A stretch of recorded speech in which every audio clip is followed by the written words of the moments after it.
Welcome to the Slop Temple. We pray this video helps. You begin by eliminating the simple hardware causes. First, check the cable or batteries and swap USB ports. If possible, test the keyboard on another machine to confirm failure. Once done, reboot Windows and open Device Manager so you can inspect keyboard entries and connected HID devices. Make sure to note any yellow warning icons or unknown devices. These indicate driver or recognition problems. This immediate focus narrows the problem to either hardware or software and sets up the next, deeper troubleshooting steps. Now you tackle the software layer. In Device Manager, uninstall the keyboard driver and choose to delete driver software if prompted. Then restart so Windows reinstalls a fresh driver.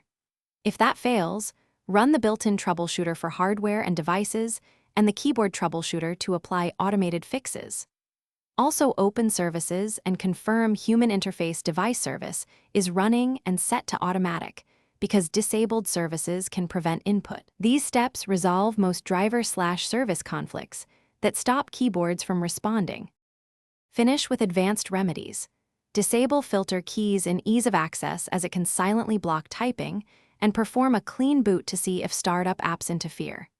If you recently installed updates, use System Restore to roll back to a working point. This undoes problematic drivers without reinstalling Windows. If the problem persists, check keyboard firmware updates from the manufacturer or try a different keyboard interface, like a USB dongle for wireless models. If nothing works, one key troubleshooting tip. Test with a Linux Live USB. Thanks for watching. Consider subscribing if we helped you.